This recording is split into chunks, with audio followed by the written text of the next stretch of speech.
अस्सलाम वालेकुम, मैं हूं शाहजेब खानजादा। हुकूमत एक के बाद एक बहरान खड़ा करती है और फिर जब बहरान शिद्दत अख्तियार करने लग जाता है तो इल्ज़ाम दूसरों पर लगा देती है। ऐसा ही परवेज मुशर्रफ के केस में हुआ है। चीफ जस्टिस आसिफ सईद खोसा आज रिटायर हो गए और कल नए चीफ जस्टिस गुलजार अहमद हल्फ उठाएंगे और वो तकरीबन 2 साल तक मुल्क के चीफ जस्टिस रहेंगे। जस्टिस आसिफ सईद खोसा के एजाज में आज फुल कोर्ट रेफरेंस हुआ, जिसमें इमरान खान की हुकूमत के additional attorney general Chaudhry Aamir Rehman ने जनरल रिटायर्ड परवेज मुशर्रफ के खिलाफ फैसले पर तनकीद की। जस्टिस आसिफ सईद खोसा पर तनकीद की और कहा कि खुसूसी अदालत के हालिया फैसले में चीफ जस्टिस के वज़ा करदा कानूनी उसूल मद्देनजर नहीं रखे गए। जस्टिस वक़ार अहमद सेठ का फैसला तासुब और बदले का इजहार है। सजा पर अमल दरामद का तरीका वहशियाना, गैर कानूनी और गैर इंसानी है। फैसला क्रिमिनल जस्टिस सिस्टम की रिवायात से भी मुतसादिम है। एडिशनल अटॉर्नी जनरल ने कहा कि जस्टिस वक़ार अहमद सेठ का कंडक्ट आला अदलिया के जज के कंडक्ट के मुनाफी है।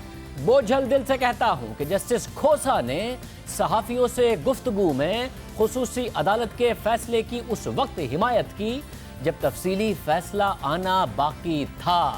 चीफ जस्टिस आसिफ सईद खोसा ने सहाफ़ियों से मुलाकात में मुशर्रफ के खिलाफ फैसले की हिमायत के हवाले से अपने ऊपर लगने वाले इल्ज़ामात की वजाहत की। चीफ जस्टिस आसिफ सईद खोसा ने उसके बाद कहा कि अभी इल्ज़ाम लगाया गया कि मैंने सहाफ़ियों से मुलाकात करके परवेज मुशर्रफ के खिलाफ फैसले की हिमायत की। मेरे और पूरी अदलिया के खिलाफ एक घिनौनी मुहिम शुरू कर दी गई है, लेकिन सच सामने आएगा और सच का बोलबाला होगा। हुकूमत अब परवेज मुशर्रफ के खिलाफ फैसले की जिम्मेदारी अदलिया पर डाल रही है और यह तीसरी दफ़ा है कि हुकूमत ऐसा कर रही है। हुकूमत अगर समझती थी कि परवेज मुशर्रफ के खिलाफ संगीन गद्दारी का ट्रायल नहीं होना चाहिए, या फिर हुकूमत समझती थी कि सिर्फ परवेज मुशर्रफ ही नहीं बाकी सबका भी ट्रायल हो, तो हुकूमत ये बर वक्त फैसला कर सकती थी। एक्सप्रेस ट्रिब्यून में शाया होने वाली हसनात मलिक की खबर के मुताबिक हाई प्रोफाइल केसेस में एक के बाद एक नाकामी के बाद हुकूमत की कानूनी टीम तनकीद की जद में है।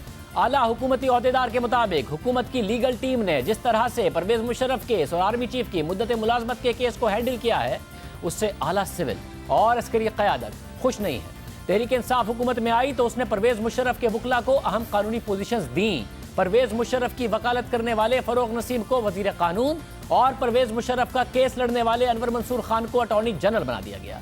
ये दोनों बहुत अहम कानूनी पोजीशंस हैं। इब्तिदा में ये दोनों अफराद जनरल परवेज मुशर्रफ के केस पर बात करने से कतराते रहे। फरोग नसीम से जब भी परवेज मुशर्रफ के केस पर बात की गई तो उन्होंने तबसरा करने से इनकार कर दिया।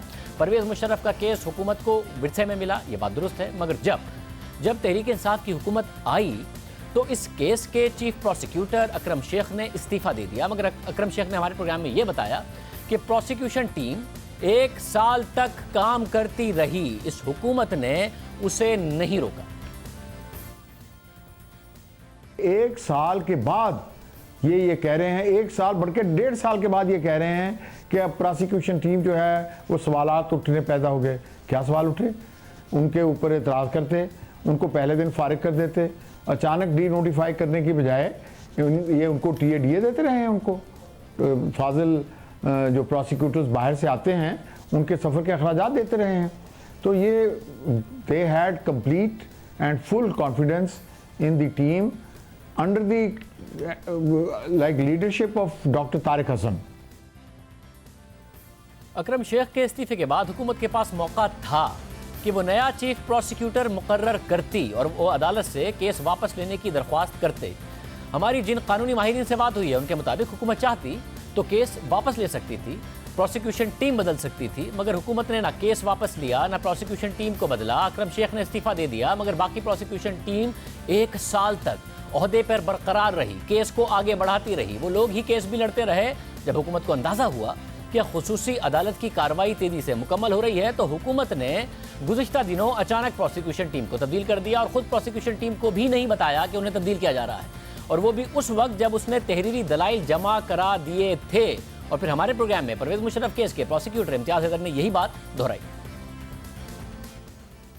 सब 22 रुकनी आपकी प्रोसिक्यूशन टीम थी, 6 साल से इस केस की पैरवी कर रही थी, तहदील कर दिया गया, आप लोगों को बताया गया था, मालूम था या मालूम ही नहीं था ये सारा का सारा मामला? जी शाहजेब, आज इस तरह हुआ कि हम जब कोर्ट गए तो हमें कोई इन्फॉर्मेशन नहीं थी कि ये नोटिफिकेशन आ चुकी है, और जब वहाँ पे पेश हुए कोर्ट के सामने तो फिर हमें इन्फॉर्म किया गया कि ये नोटिफिकेशन फेडरल गवर्नमेंट की तरफ से आ चुकी है। आपकी अपनी प्रोसिक्यूशन टीम हैरान हुई या मायूस हुई कि जी इतने लंबे अरसे से हम एसोसिएटेड थे, अब तो बिल्कुल मंतकी अंजाम को पहुंच रहा था, हुकूमत ने हमें बताया भी नहीं और ये आज क्या कर दिया अचानक? हैरत तो हुई हमें, क्योंकि प्रोसिक्यूशन को फेडरल गवर्नमेंट ने ही अपॉइंट किया था। फेडरल गवर्नमेंट ने अगर सही कोई नोटिफिकेशन इशू करनी थी तो वो हमें भी इन्फॉर्म कर देते, स्पेशली अगर 23 तारीख को ये नोटिफिकेशन जारी हुई, अदालत के ज़रिए पता चला तो हैरत तो हुई। लेकिन मायूसी नहीं हुई, क्योंकि जैसे आज जो ऑर्डर पास किया है अदालत ने, उसमें लिखा हुआ है that the prosecution has fulfilled it's responsibility. तो हमने अपने रिटर्न आर्ग्यूमेंट्स क्योंकि सबमिट कर दिए हुए हैं। इसके अलावा हुकूमत को एक और मौका भी मिला। 2 मई को हुकूमत के पास अच्छा मौका था कि वो केस वापस ले लेती, क्योंकि खुसूसी अदालत ने परवेज़ मुशर्रफ की तरफ से बरियत की दरख्वास्त पर हुकूमत से जवाब मांगा था, मगर हुकूमत ने बरियत की हिमायत नहीं की। यही नहीं, 1 अप्रैल 2019 को सुप्रीम कोर्ट ने Lahore high court bar association की दरख्वास्त पर फैसला देते हुए कहा था कि 2 मई को परवेज़ मुशर्रफ पेश नहीं हुए तो उनका दिफा का हक ख़त्म हो जाएगा और उनको दिफा 342 के तहत बयान रिकॉर्ड करवाने की सहूलत भी नहीं होगी। सुप्रीम कोर्ट ने अपने फैसले में लिखा था कि मुल्जिम जानबूझकर पेश ना हो तो उसको फ़ायदा नहीं उठाने दे सकते। संगीन गद्दारी कोई मामूली जुर्म नहीं है। ये था सुप्रीम कोर्ट का फैसला जो 1 अप्रैल को सामने आया। हालांकि परवेज़ मुशर्रफ के साबिक वकील, वज़ीर कानून और अटॉर्नी जनरल खुद थे, मगर उस वक्त भी कुछ नहीं किया गया। हुकूमत खामोश बैठी रही। अब हुकूमत एतराज़ कर रही है कि परवेज़ मुशर्रफ को अपने मौक़िफ़ पेश करने का मौका नहीं दिया गया, मगर 1 अप्रैल को सुप्रीम कोर्ट ने यह फैसला दिया था तो हुकूमत खामोश थी। अगर एतराज़ था तो उस वक्त फैसले पर नज़रसानी क्यों नहीं की गई? अब एतराज़ उठाया जा रहा है। फिर खुसूसी अदालत ने फैसला सुनाने की तारीख दे दी तो हुकूमत अचानक हाई कोर्ट चली गई, मगर इसलिए नहीं गई कि परवेज़ मुशर्रफ के खिलाफ फेयर ट्रायल नहीं हो रहा, दूसरे लोगों को भी शामिल किया जाए, बल्कि इस्तदा हाई कोर्ट में यह की गई कि कमज़ोर प्रोसिक्यूशन का फ़ायदा परवेज़ मुशर्रफ को हो सकता है। वज़ारत दाखिला ने इस्लामाबाद हाई कोर्ट में यह मौक़िफ़ अख्तियार किया था कि प्रोसिक्यूशन के केस में बेज़ाब्तियाँ और कोताहियाँ हैं जिन्हें दुरुस्त करने की ज़रूरत है। इसके बावजूद फैसला सुनाया जा रहा है, जिसकी वजह से हो सकता है कि general retired Pervez Musharraf technical ground पर रिहा हो जाएं। ये बात बार बार कही गई कि कमज़ोर प्रोसिक्यूशन की वजह से मुल्जिम परवेज़ मुशर्रफ को फ़ायदा हो सकता है, इसलिए खुसूसी अदालत को फैसला सुनाने से रोका जाए। ये नहीं कहा गया कि जनरल मुशर्रफ को फेयर ट्रायल नहीं मिला या फिर और लोगों को भी शामिल नहीं किया गया, मजीद मुल्जिमान होने चाहिए, इसलिए खुसूसी अदालत को फैसला देने से रोका जाए। ये नहीं कहा गया, जो बात अब फैसला जारी होने के बाद हुकूमत कह रही है। यानी हुकूमत को अंदेशा था कुछ दिन पहले कि कहीं खुसूसी अदालत जनरल परवेज़ मुशर्रफ को बरी ना कर दे क्योंकि केस में खामियां हैं। यह था हुकूमत का मौका। और अब जब जनरल रिटायर्ड परवेज़ मुशर्रफ को सज़ा हो गई है तो हुकूमत अदलिया पर तनकीद कर रही है। फिर जब मंगल को परवेज़ मुशर्रफ के खिलाफ फैसला आया तो इल्ज़ाम लगाया कि परवेज़ मुशर्रफ को मौका नहीं दिया गया, फिर ट्रायल नहीं हुआ। और फिर गुज़िश्ता रोज़ जब परवेज़ मुशर्रफ के खिलाफ तफसीली फैसला आया तो फैसला लिखने वाले जज की ज़हनी सलाहियत पर सवाल उठा दिए गए। अनफिट हमारी दरख्वास्त ये है कि क्योंकि इन्होंने ये साबित कर दिया है इस किस्म के ऑब्जर्वेशंस देके कि ये मेंटली अनफिट हैं, इनकॉम्पिटेंट है, इनको फिल फॉर काम से रोक दिया जाए। This is an attempt to take Pakistan into the dark ages. मतलब ये वो माजरत के साथ ये मेंटल कैपेसिटी इज़ लैकिंग और इसीलिए एक बड़े डिलिब्रेशन के बाद देखें, एक जनरल प्रिंसिपल ये है और हर आदमी ये कहता है कि अगर किसी जजमेंट में वो गलती हो वो अपील में ठीक होता है। और जनरली स्पीकिंग जजमेंट जो है उस पर सुप्रीम जुडिशल काउंसिल नहीं जाया जाता, लेकिन जो ये इनकॉम्पिटेंस और मेंटल कैपेसिटी की जो बात है तो उसकी बात, उसका पैराय अलग है। अब मामला यह है कि खुसूसी अदालत के फैसले के पैराग्राफ 66 पर सब एतराज़ उठा रहे हैं और दुरुस्त एतराज़ उठा रहे हैं, मगर वो अब सिर्फ जस्टिस वक़ार अहमद सेठ की राय है, उस पर तनकीद हो रही है। इसे गैर आइनी और गैर इंसानी कहा जा रहा है। सब कर रहे हैं। ज़ाहिर एक आम आदमी बात करे तो ही अफसोसनाक है। एक जज की तरफ से ऐसी बात की जाए जिसकी कानून में गुंजाइश नहीं, इंसानी हुकूक के हवाले से गुंजाइश नहीं, तो और ज़्यादा अफसोस की बात है। इस हवाले से हुकूमत की कानूनी टीम को मगर सवाल हो रहा है कि कानूनी नुक्ते उठाए जा सकते थे, आला अदलिया में इस पर अपील की जा सकती थी। हुकूमत खुद मुद्दई है, जनरल मुशर्रफ के वकला अपील में ये मामला उठा सकते थे, मगर हुकूमत ने जज साहब पर और उनकी कॉम्पिटेंस पर इल्ज़ाम तराशी शुरू कर दी है। जज की ज़ात को निशाना बनाना शुरू कर दिया है, तौहीन आमेज़ ज़बान इस्तेमाल की गई है। अहम बात यह है कि हुकूमत हुकूमत जिस जज पर तनकीद कर रही है, इस जज के फैसले को हुकूमत ने कुलभूषण यादव के केस में आलमी अदालत इंसाफ के सामने बतौर मिसाल पेश किया था। जब फौजी अदालत के फैसले पर भारत ने आलमी अदालत इंसाफ में सवालात उठाए तो आलमी अदालत इंसाफ के फैसले के मुताबिक समाअत के दौरान पाकिस्तान के नुमाइंदे ने बताया कि पाकिस्तान का आइन बुनियादी हुकूक और फेयर ट्रायल के हक की गारंटी देता है। फेयर ट्रायल का हक लाजमी है और उसे यकीनी बनाना चाहता है। तमाम अदालती ट्रायल में इस बात का खास ख्याल रखा जाता है और अगर ऐसा ना हो तो नजरसानी का अमल मौजूद है। पाकिस्तान के वकील ने अदालत को यकीन दहानी कराई कि पाकिस्तान की हाई कोर्ट्स भरपूर अंदाज में नजरसानी कर रही हैं। उन्होंने पेशावर हाई कोर्ट के 2018 के फैसले की मिसाल दी। अदालत ने इस बात की निशानदही की कि फेयर ट्रायल के उसूल में नजरसानी की बुनियादी अहमियत है। इस केस में भी नजरसानी जरूरी है। आलमी अदालत इंसाफ ने पेशावर हाई कोर्ट के जिस फैसले का हवाला दिया वो फैसला अक्टूबर 2018 में पेशावर हाई कोर्ट के चीफ जस्टिस वकार अहमद सेठ ने सुनाया था। उन्होंने 74 मुल्जिमान को फौजी अदालतों से मिलने वाली सजा को कलअदम करार दिया था। अब हुकूमत जस्टिस वकार अहमद सेठ पर तनकीद कर रही है कि उनकी ज़हनी हालत ठीक नहीं है। हुकूमत की तरफ से परवेज़ मुशर्रफ के फैसले को साजिश भी करार दिया गया। के आने से अल्टीमेटली आप देख रहे हैं कि पाकिस्तान को अदम इस्तेहकाम का शिकार करने के लिए कुछ बैरूनी क़ुव्वतें जो साजिशें कर रही थी और उन साजिशों के अंदर कुछ आलाकार जो लोग बने हैं, हुकूमत पाकिस्तान, अफवाज पाकिस्तान, हर साजिश को अवाम की ताकत से मलिया मेट करने के लिए पुरज़म है। 3 दिन तक उसको पब्लिक हैंगिंग दी जाए, डायरेक्ट। गॉड नोज किसने, मैं इस पर कुछ नहीं कहूँगा। जिसने लिखवाया है वो पाकिस्तान का दोस्त नहीं है। जब हम अपने प्रोग्राम में अटॉर्नी जनरल अब्दुल मंसूर से इस हवाले से पूछा तो उन्होंने किसी भी साजिश के तासुर की नफी कर दी। कह देना कि साजिश की बात कर देना ये दुरुस्त है, फैसला और जज के ऊपर साजिश का, पाकिस्तान के खिलाफ साजिश का, पाकिस्तान के का दोस्त ना होने का इल्ज़ाम लगा देना, ये बातें दुरुस्त है। ये जो है ना, ये अपनी तरफ से प्लीज, ये मीडिया में ये एक बड़ी बुरी आदत हो गई है कि वो एक चीज को आगे बढ़े। साजिश किसी ने नहीं कहा है। हमने ये कहा है कि जज साहब ने जिस तरह के जुमले लिखे हैं इससे जाहिर होता है कि वो उनकी मेंटल इनकैपेसिटी है जो कि सुप्रीम जुडिशल काउंसिल डिसाइड करेगी। अनवर साहब मीडिया पे ना डालें, प्रेस कॉन्फ्रेंस देख लीजिएगा। फिर फिरदौस हाशिकीवान साहिबा ने कहा है, शहजाद अकबर साहब ने जुमला कहा है, कहा है मुझे नहीं पता, मगर मैंने और फरोग नसीम साहब ने, शहजाद अकबर साहब ने, इन तीनों ने जो लीगल इश्यूज डील किए हैं उन्होंने किसी ने नहीं कहा है। फेडरल गवर्नमेंट ने जो अपना स्टेटमेंट दिया है वो फेडरल मिनिस्टर जो है लॉ के उनके थ्रू दिया है। उन्होंने साजिश की बात नहीं की है और चूंकि साजिश की बात नहीं की है तो मैं भी ये कहूंगा कि साजिश का कोई उनसर इसमें नहीं है। इसके अलावा वज़ीर-ए-आज़म इमरान खान की मुआविन ख़ुसूसी बराए इत्तलात फिरदौस हाशिकीवान ने मौक़िफ़ इख्तियार किया कि अगर जज अनफिट करार पाए तो फैसला कलअदम करार पाएगा। लास्ट ये है कि इफ द जज is declared unfit his judgment stands void. ये अंडरस्टूड है। ये बात प्रेस कॉन्फ्रेंस में फिरदौस हाशिकीवान साहिबा कहकर चली गई, जिसके वजह से ये तासुर उभरा कि हुकूमत दरअसल जज को इसीलिए अनफिट कराना चाहती है, सुप्रीम जुडिशल काउंसिल में जाना चाहती है ताकि ये फैसला ही कलअदम हो जाए, बजाय इसके कि अपील में जाया जाए। मगर फिर अटॉर्नी जनरल का मौक़िफ़ सामने आया कि फैसला तो मेरिट पर चलेगा, जज के अनफिट होने से फैसले का कोई ताल्लुक नहीं है। कानूनी माहिरीन ने भी यही बात की। इस हवाले से हमने अपने प्रोग्राम में अटॉर्नी जनरल से पूछा कि जो जज की जहनी हालत है उसके ऊपर बहुत ज़्यादा सवालात उठते रहते हैं।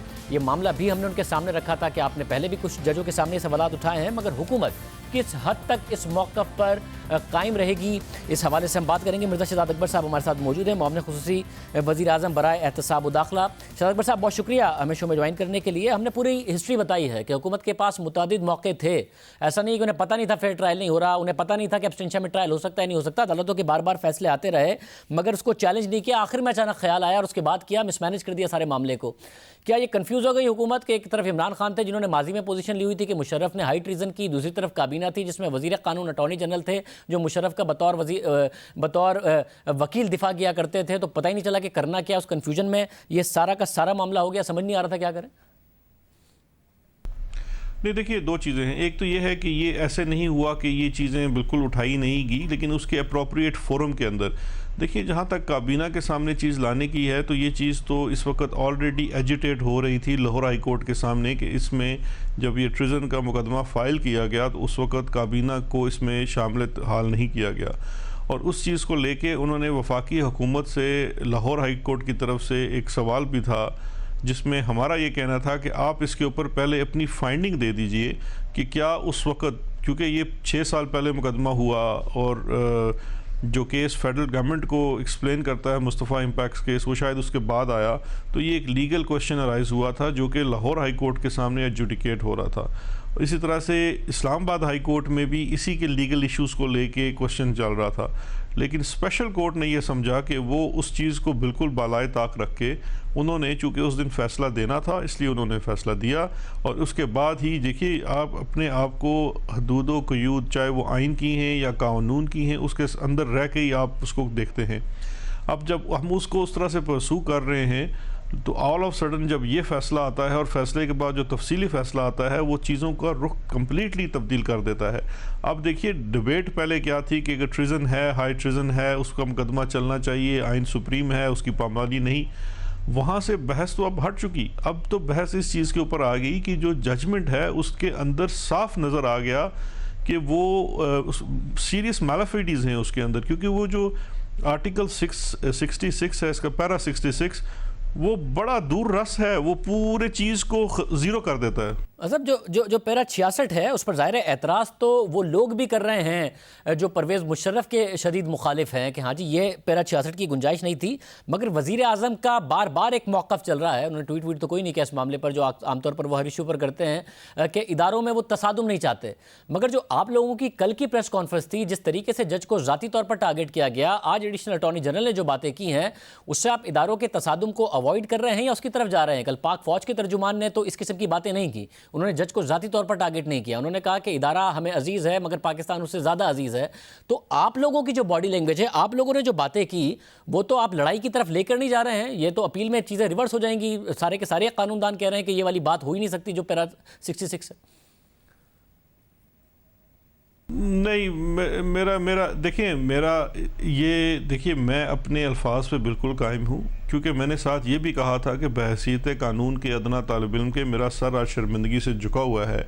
मैं ये कैसे तसव्वुर कर सकता हूँ कि मैं 21वीं सदी में और 2009 की जुडिशल मूवमेंट के बाद आज एक ऐसी जुडिशरी के सामने खड़ा हूँ, एक ऐसे चीफ जस्टिस, इतनी सीनियर पोजीशन होती है, शाहजेब लोगों की ज़िंदगियों के फ़ैसले करते हैं, और अगर उनके फ़ैसले का ये मानी है कि एक लाश को निकाल के, एक लम्हे के लिए भूल जाइए कि वो जनरल परवेज़ मुशर्रफ की लाश है, आप किसी भी एक लाश को निकाल के 3 दिन के लिए डीटो चौक पर लटका दीजिए, तो क्या उसके बाद अगर उनकी जहनी सेहत के ऊपर सवाल किया जाता है तो वो गलत होगा? तो ये एक बड़ा सीरियस कंसर्न है। आप इसको जितना कंडेम करें, और एक लम्हे के लिए क्यों भूला जाए इस बात को कि जनरल मुशर्रफ साहब की बात है, जनरल मुशर्रफ साहब ही की भी है तो भी बहुत ही अफसोस की बात है। ये किसी के बारे में भी नहीं बात होनी चाहिए, किसी के बारे में भी नहीं सोचा जाना चाहिए, जनरल मुशर्रफ साहब के बारे में भी नहीं सोचा जाना चाहिए।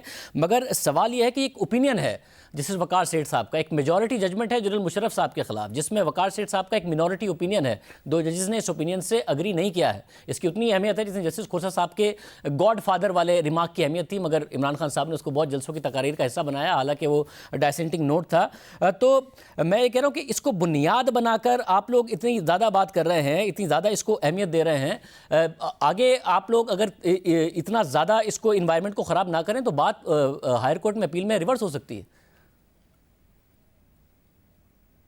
नहीं, देखिए ये माइनॉरिटी ओपिनियन हरगिज़ नहीं है, he is the main author of the judgment. और मुझे एक बात बताइए, मैं अगर लेट्स सपोज अब कहता हूँ कि एक शख्स है वो इसी बेंच में बैठे हुए हैं, ऑल्दो वो एग्री कर रहे हैं, लेकिन the moment this paragraph is inserted in the judgment आपको बायस नज़र आ जानी चाहिए थी, एंड उस वक़्त आपको ये ज़रूर कहना चाहिए था अब ये प्रोसेस सेफ़ नहीं हुआ, अब ये अनसेफ हो गई है, ये कन्विक्शन भी अनसेफ हो गई है। देयरफॉर स्पेशल कोर्ट को ये रिक्वेस्ट करनी चाहिए थी कि दोबारा से कोर्ट बनाई जाए, क्योंकि 1 मेंबर हैज़ शोन हिज अटर बायस। ये बात भी सुप्रीम कोर्ट में अपील में कही जा सकती थी और कानूनी तौर पर नुक्ता उठाया जा सकता था, बजाय इसके कि चीफ जस्टिस को एडिशनल अटॉर्नी जनरल कह रहे हैं, उन पर सवाल उठा रहे हैं। साथ ही chief justice Peshawar high court को जो अल्फाज आप लोगों ने कल इस्तेमाल किए, पब्लिकली आप लोग ह्यूमिलिएट कर रहे हैं, ये बातें कही जा सकती थी अपील में। ये पब्लिकली ह्यूमिलिएशन नहीं है। आपने देखिए, आपने ये देखना है कि उस वक़्त इस फैसले का इम्पैक्ट क्या हुआ है।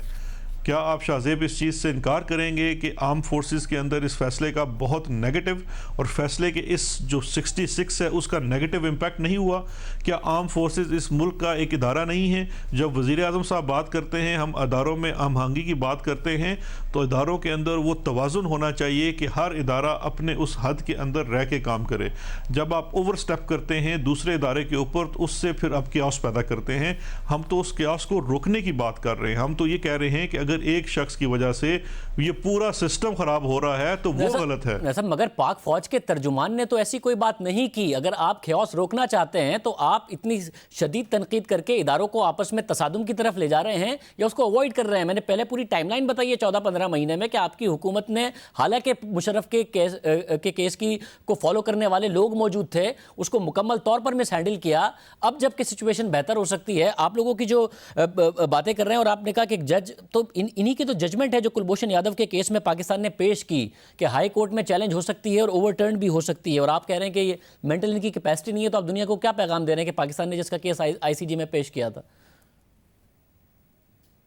नहीं शाहजेब, तो ये तो लॉजिकली आपकी बात गलत इसलिए है कि अगर एक शख्स, ये देखें, अगर तो बिल्कुल ही कॉम्पिटेंट ना होते तो वो इस ओहदे पे ना होते, लेकिन जब आप एक स्पेसिफिक केस के अंदर कोई गलती कर देते हैं तो फिर क्वेश्चन वहाँ पैदा होता है, और वो जो हम कॉम्पिटेंस की बात कर रहे हैं वो क्वेश्चन वहाँ पैदा होता है। और ये मैं समझता हूँ कि अगर इस पर पूरी वफाकी हुकूमत मुतमईन होती है और ये सुप्रीम जुडिशल काउंसिल का रेफरेंस भेजा जाता है, तो उसका भी अल्टीमेटली जो उसका टेस्ट होना है, ट्रायल होना है, वो तो इनके अपने ब्रदर जजेस ने करना है। वो तो ना हुकूमत ने करना है ना पार्लियामान ने करना है, वो तो दे आर जज ऑफ देमसेल्व्स। लेकिन क्या इन चीज़ों को सही पर्सपेक्टिव में रखना ज़रूरी नहीं है? क्या हमें ये रास्ता भी बंद नहीं कर देना चाहिए कि एक इदारा या एक शख्स अपने आप को इतना मुतलक अनलान समझ ले कि वो अपने फैसले के अंदर कुछ भी लिख ले? ये जो आपने बात की ना, इससे तो डिसएग्री नहीं किया जा सकता। इस मुल्क का मसला ये है कि कोई एक इदारा और कोई एक शख्स अपने आप को इतना मुतल्लिकुल अनान ना समझे कि मुल्क का जो हाल हुआ है वो हो जाए। ये बात आपकी बिल्कुल ठीक है। मगर ये जो आपने बात की कि बाकी जजमेंट्स पर असर नहीं पड़ता, और ये सर कल फिरदौस हाशी के वान साहिबा ने आपके साथ प्रेस कॉन्फ्रेंस में उठते हुए ये बात कर दी थी कि अगर जज अनफिट है तो फिर जजमेंट नहीं रहेगा। आप उन्हें करेक्ट तो कर देते कि ऐसा नहीं है। नहीं देखिए, ये मैं बिल्कुल, ये बात उन्होंने आखिर में की है मुझे नहीं पता, लेकिन सिंपल सी चीज़ ये है कि जजमेंट तो ये कैसे स्टैंड कर सकती है? अभी तो इसको अपील भी करना है, तो ये जजमेंट का तो मैं समझता हूँ वो आर्टिकल जो सेक्शन इसका 66 है या पैरा 66 है, उसने तो वैसे ही जजमेंट को बेमानी इस तरह से कर दिया, लेकिन उसने एक इम्पैक्ट किया और वो उसकी एक पॉलिटिकल साइड है, और उसको भी आपको क्वेश्चन करना, चैलेंज करना बहुत ज़रूरी है। फिर साथ में बताएगा पैरा 66 के अलावा, ज़ाहिर है उस पर तो जो बात है उस पर कोई इख्तलाफ नहीं है। फ़ारूक नसीम और अनवर मंसूर खान साहब का मौक़िफ़ तो सबको माजी का भी पता है और हाल का भी पता है, कंसिस्टेंट है। इमरान खान साहब का मौक़िफ़ सामने नहीं आ रहा। उन्होंने माजी में आवाम को बार बार बताया था कि हाई ट्रीज़न की है परवेज़ मुशर्रफ साहब ने। अब वो क्या समझ रहे हैं? फैसले को दुरुस्त समझ रहे हैं? उनका मौक़िफ़ बदल गया है कि हाई ट्रीज़न नहीं की थी परवेज़ मुशर्रफ साहब ने? ये देखिए इमरान खान साहब कोई जज नहीं है, वो समझते हैं कि नहीं समझते, लेकिन क्या उनके दौरे हुकूमत में हाई ट्रीजन का केस चलता रहा कि नहीं चलता रहा? प्रोसेस है, उस प्रोसेस को फेयरनेस के साथ प्रोसीड करना चाहिए। हमारा सवाल सिर्फ इसमें यह है कि ये आपकी, मैं समझता हूँ, जुडिशल हिस्ट्री का एक बहुत इंपॉर्टेंट केस था जिसके अंदर आपने ये फैसला करना है कि ये हाई ट्रीजन क्या है और इसकी क्या सज़ा होनी चाहिए। जो भी इसके अंदर चीज़ें हैं, जितने क्वेश्चन हैं वो एड्रेस होने चाहिए, लेकिन जिस मैनर में ये चीज़ें की उसने तमाम पूरे प्रोसेस को ख़राब कर दिया। हमारा इसमें ये कहना है कि आप इसका जो इम्पैक्ट है वो ब्रॉडर है, वो एक शख्स से बात हट चुकी है। अच्छा, आखिर में मुझे ये भी बताएगा, क्योंकि ज़ाहिर है पैराग्राफ 66 पर आप बार बार एतराज़ कर रहे हैं और मैं फिर कह रहा हूँ कि एक आम आदमी बात करे तब भी गलत है, जज साहब ऐसी बात कर दें तो और ज़्यादा गलत है, मगर पार्लियामेंटेरियंस पार्लियामेंट के फ्लोर पर ये बात करें तब भी गलत है, क्योंकि उन्होंने कानून बनाना है, जज ने कानून की इंटरप्रिटेशन करनी है। मुराद सईद साहब कह चुके हैं और करारदाद पेश कर चुके हैं कि जिन्होंने करप्शन किया उन्हें डी चौक पर लटका दो। फैसल वाउडर साहब पार्लियामेंट के फ्लोर पर कह चुके हैं कि करप्ट अनासिर हैं पाकिस्तान में, उन सबको चौक पर लटकाओ, मगर उससे पहले गाड़ियों के साथ घसीटो। ओपोजिशन में शहबाज शरीफ साहब पहले कह चुके, इमरान खान साहब भी कह चुके, ये तो पार्लियामेंट के फ्लोर पर इन लोगों ने बातें की। ये दुरुस्त हैं? ये लोग करते रहें? चौक से तो घसीटना और सड़कों पे घसीटना, तो वो तो इस वक्त जो लीडर ऑफ अपोजिशन है उनका तो ये शौक़ था, वो तो मुझे भी लंदन की सड़कों पे घसीटना चाहते थे। सियासी बयानबाजी और होती है, जज का ओहदा इस सबसे बहुत आला होता है, क्योंकि उसके ओहदे में जो वो बात करता है और स्पेशली अपनी रिटन जजमेंट में। देखिए शाहजेब, आप जानते हैं हमारे यहाँ जब केसेस चल रहे होते हैं हर तरह के कमेंट्स आते हैं, जो बेंच की तरफ से भी आते हैं, बार की तरफ से भी आते हैं। वो कमेंट्स होते हैं, ठीक है, किसी की दिल आज़ारी होगी, कुछ अच्छा होगा, कुछ बुरा होगा, लेकिन जब एक चीज़ रिटन आ जाती है जजमेंट के अंदर, वो एक एब्सोल्युटली एक और चीज़ है। उसका आप उसको किसी तरीके से भी ये नहीं कह सकते कि वो कोई पॉलिटिकल स्टेटमेंट थी या जज्बात में कह दिया गया, बिकॉज वो एक पोजीशन ऑफ रिस्पॉन्सिबिलिटी है।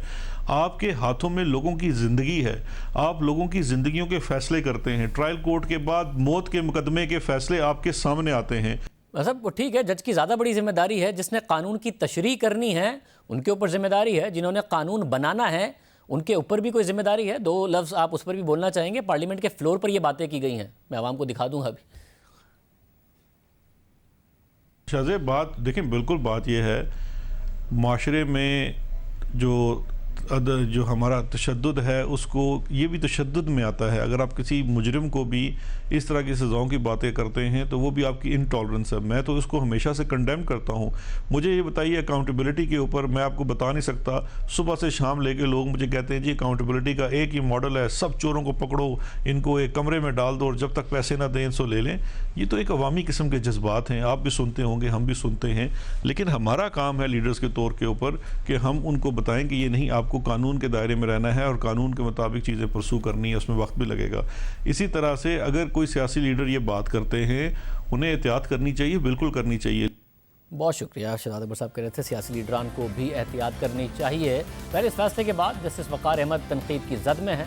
हमारे मुल्क में ये रिवायत बनती जा रही है और पहले से है और ज़्यादा मजबूत होती जा रही है कि जिससे इख्तलाफ हो उसके बारे में किसी भी हद तक चले जाओ, सड़कों पर घसीटने की बात कर दो, उसे चौक पर लटकाने का मुतालबा कर दो। तहरीक इंसाफ अब हुकूमत में है, मगर अब भी कौमी असम्बली के अंदर और बाहर इस तरह की बातें कर रही है। इस ऐवान की राय है कि जिसने भी पाकिस्तानी कौम का एक भी पैसा लूटा है उसको डी चौक पर फांसी और उसके असासी नीलाम की जाए।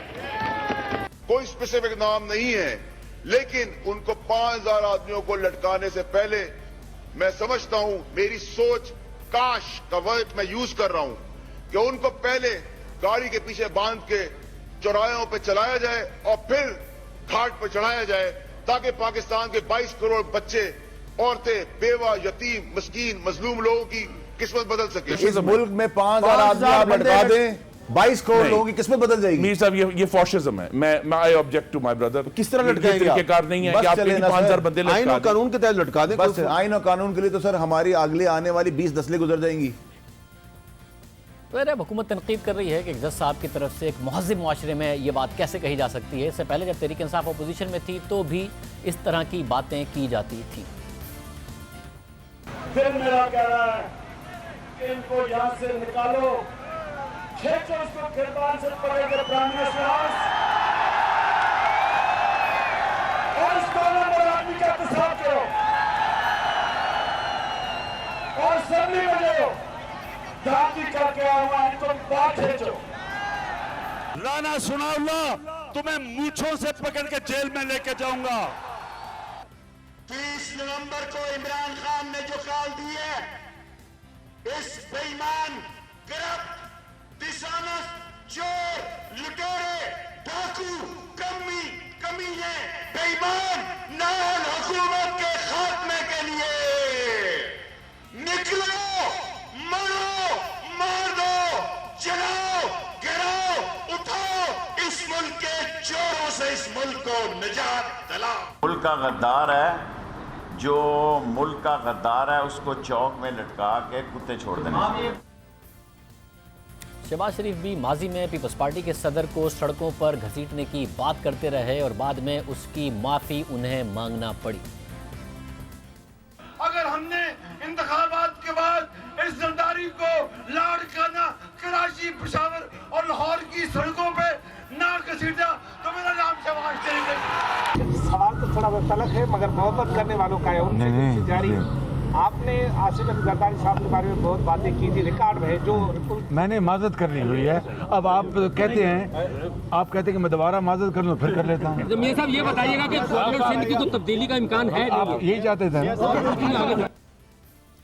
सिर्फ सियासतदान ही नहीं, हमारे मुआशरे में इसकी मिसालें देखने को मिलती हैं कि कोई संगीन जुर्म कर ले तो चौक पर लटकाने, सड़कों पर घसीटने की बातें होना शुरू हो जाती हैं। आम आदमी ये बातें शुरू कर देता है कि इससे जराइम में कमी आ जाएगी। हालांकि महज़िब मुआशरे और वहाँ पर जो जराइम कंट्रोल हुए हैं वो इस बात की गवाही देते हैं कि ऐसी बातों से, चौक पर लटका देने से, कैपिटल पनिशमेंट से जराइम में उस तरीके से कमी नहीं आती। मुआशरे को ऐसी इंतहा पसंदाना सोच से आज़ाद करना, आइन कानून तहजीब के मुताबिक चलाना हम सबकी जिम्मेदारी है। प्रोग्राम में ब्रेक शामिल करते हैं, मज़ीद आम खबरों पर बात करेंगे। एक ब्रेक।